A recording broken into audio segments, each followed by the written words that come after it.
everyone, we are going to be going on a Canada road trip starting in the Niagara Falls area, but before we hop in the car and get going, we first have to pack up the car, but that's not the only thing we have to pack up. The other thing that we're doing today is actually packing up the space that we've been staying in here at my parents' house. We had to come home for a family emergency and we've been home for a little bit since. My parents are actually moving, so we want to make sure that we get everything packed up because we'll be gone when they're gone. It shouldn't take more than an hour or so to get everything packed up and put back into storage over at Heather's mom's house.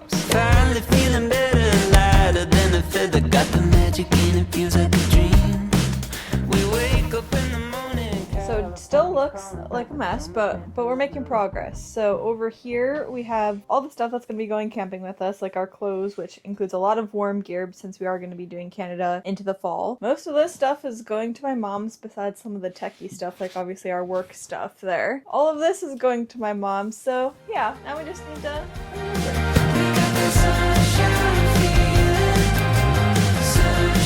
Now the hard part, trying to get it all to fit.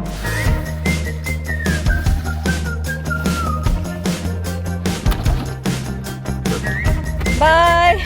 See you later! And just like that, we are packed and ready to go. We're headed up to Niagara Falls, Canada now. We're going to be crossing over the Peace Bridge in Buffalo, New York, which is the closest bridge crossing into Canada for where we're located in the Western New York area. Living in the Western New York area, I feel like it's almost a rite of passage to accidentally drive onto this bridge at some point in your life and then have to explain to the Canadian border crossing people that you took the wrong turn trying to get to like downtown Buffalo. We have crossed through this border crossing many times, both intentionally and accidentally, but this time is very much intentional because we are starting our Canadian road trip. And in my defense to the accidentally getting on the Peace Bridge thing, just look at how confusing this roundabout is right before it and how easy it is to accidentally go into Canada and not just straight to downtown Buffalo. Getting across the bridge was pretty easy, and now it's just picking a good line to go into. Do you have a suggestion? No, maybe but we'll go straight here. It's kind of like the supermarket. Whichever one you pick is going to be the slowest. Hi. Good, how are you? The Bronte Provincial Park on Lake Ontario. Thank you. Have a great rest of your day. So the border crossing was a breeze as usual. Like going into the Canadian side, I always have a lot less anxiety than going back. Either way, it's usually pretty easy. But yes, good news, we made it through with no issues.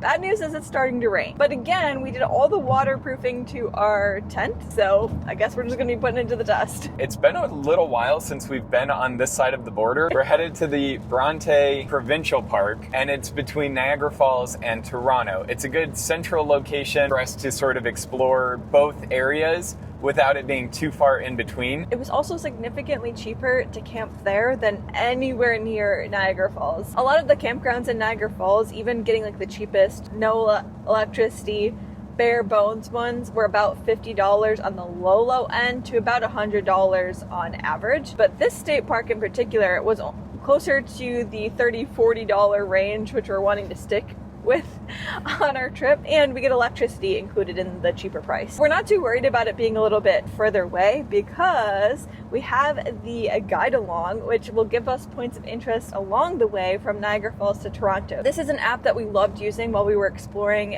the United States and visiting all 50 states. We're gonna spend a whole day just going off of all the points of interest in this map a little bit later in the week. But for now, we'll get a little bit of a sneak peek of the points of interest because we have about an hour and 15 minutes until we get to the campsite, and there's quite a bit of points of interest between here and there, so we can't resist. We just really wanted to hear about it all now. Well, it looks like we're driving back to Toronto. If you don't mind, I'll fill out some of the time with a very special story. I'm going to tell us about the history of Canada. Who just said that's boring too? You just wait. A lot of fun facts and even more traffic later, and we have made it to the campground, and it's a pretty big space. You and me together on the open road, drop top the ceiling and away we go. No need to wait for summertime. Anywhere with you is like paradise. Feel the sun rays running through our veins. Yesterday's blues feeling miles away. Crank up the tunes on the stereo. And with that, the tent set up. That went up really quickly. I'm happy about that. And now we can start loading the tent with all of the stuff to make this way more comfortable than we've ever been before in a campsite. Yeah, we're on our way. So here's to the good times.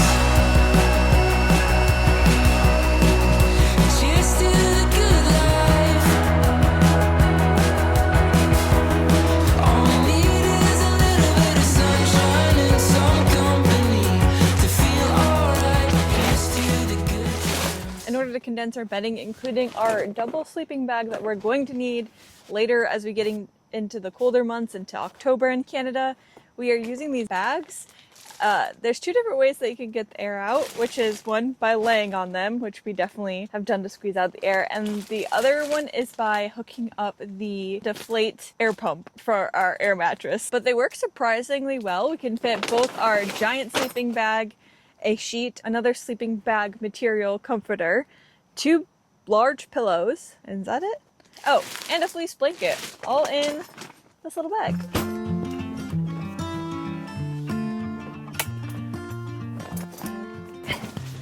Honestly, that wasn't too bad. I guess we can give you a little tour of our not so little tent. We're staying in our core 9-person tent. We've sort of separated our tent into 2 sections. We have sort of a sitting area. We've got 2 really big comfortable chairs that we can have inside or outside because it's been a bit rainy.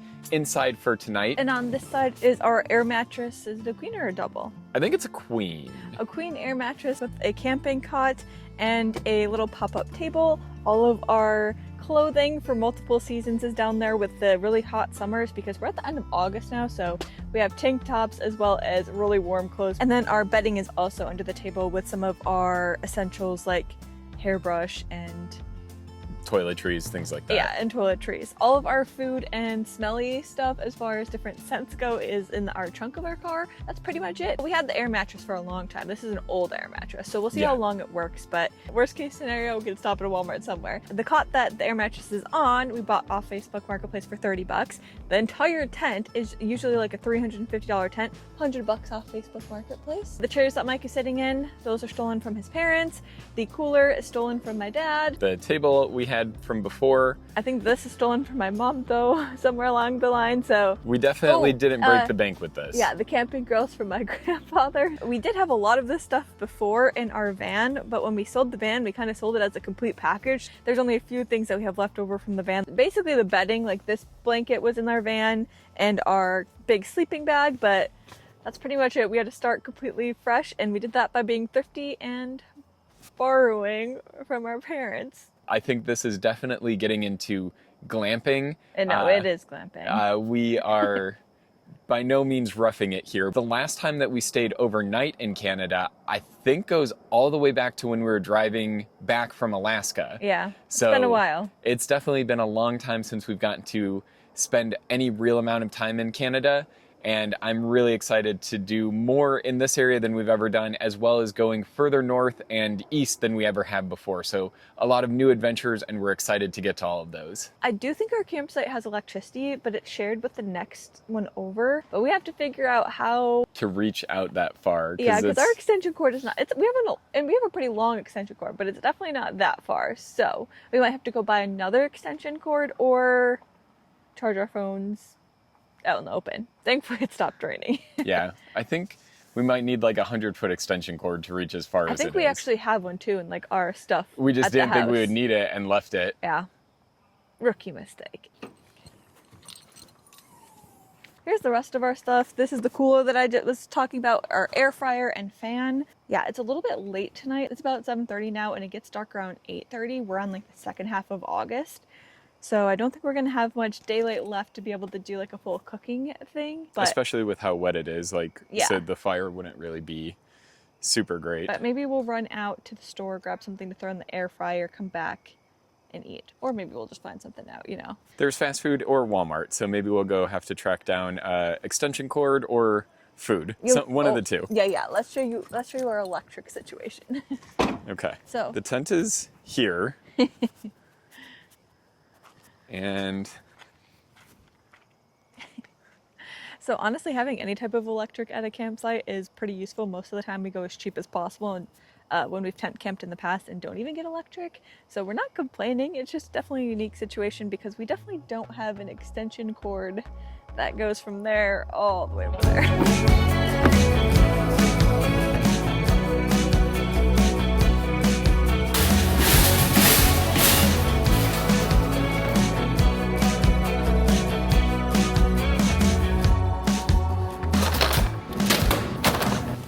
We made a quick trip to Walmart. We were successful in getting food for the next couple of days and an extension cord. It is raining again though, so we're gonna have to hurry up and run and go plug in the extension cord, and then I think we're gonna have to cook out of our air fryer in the back of our trunk. You aren't supposed to cook in your tent. It can attract pests, rodents. If you're in bear country, it can attract bears. So it's always just a good habit to not cook or eat out of your tent. We had anticipated maybe doing it on our picnic table, but with the rain, we're gonna do it out of the trunk. Yeah, not that we're gonna sit in the car while it's cooking. We'll like leave some windows down, run it, go sit in the tent. When it's done, come out, eat it in the car, and then call it a day. Yeah. Yeah, we got 30 meters worth, or about 100 feet. So hopefully that'll do the trick. So the plan is to run a little extension cord. The windows are cracked. We are going to cook out of our air fryer in here.